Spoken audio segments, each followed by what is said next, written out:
आंबा बागायतीपासून मच्छीमार बोटीपर्यंत नेपाळी खलाशी नेपाळी कामगार मोठ्या प्रमाणावर रत्नागिरी जिल्ह्यात आले आहेत।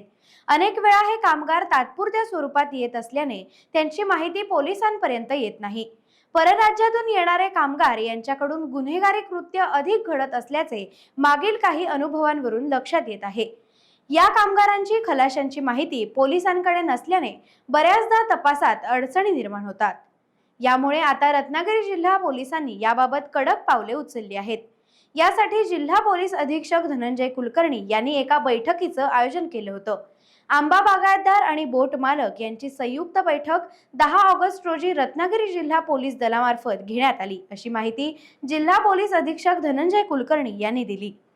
या बैठकीला अतिरिक्त पोलीस अधीक्षक जयश्री गायकवाड, उप अधीक्षक राधिका फडके, पोलीस निरीक्षक जनार्दन परबकर, पोलीस निरीक्षक महेश तोरसकर यांच्यासह आंबा बागायतदार आणि बोट मालक मोठ्या संख्येने उपस्थित होते।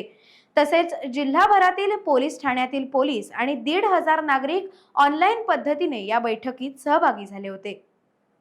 रत्नागिरी जिल्हा पोलीस दलाच्या वतीनं आज एक बैठक आपण जिल्हाभरामध्ये आयोजित केली होती, ज्याच्यामध्ये आपल्याकडं जी मच्छीमारी सुरू होते 1 सप्टेंबरपासून जिल्हाभरामध्ये व्यावसायिक मच्छीमारी सुरू होते आणि त्यासाठी येणारे जे नेपाळी खलाशी असतात त्यांची जी माहिती आहे ती पोलीस ठाण्यांकडे असणं गरजेचं असतं। मागील अनुभव पाहता अनेक ठिकाणी असं लक्षात आलं की नेपाळी जे खलाशी आहेत किंवा आंबा बागायतीमध्ये काम करणारे जे काही कामगार आहेत नेपाळी, ह्या लोकांच्याकडनं गुन्हेगारी कृत्य होतं किंवा त्यांच्या बाबतीत काही गुन्हे घडले जातात आणि त्यांची माहिती आपल्याकडे नसल्यामुळे बऱ्याचदा गुन्हे तपासाला अडचणी होतात। या ठिकाणी जिल्ह्याभरातले सर्व आंबा बागायतदार, सर्व बोटींचे मालक, मच्छीमार सोसायटीचे अध्यक्ष यांना या ठिकाणी बोलवलं होतं। त्याचबरोबर जिल्हाभरातील सर्व जी पोलीस ठाणे आहेत तिथूनसुद्धा ऑनलाईन पद्धतीने जवळपास 1,500 लोक जे आहेत, नागरिक आहेत, या बैठकीमध्ये सहभागी झाले।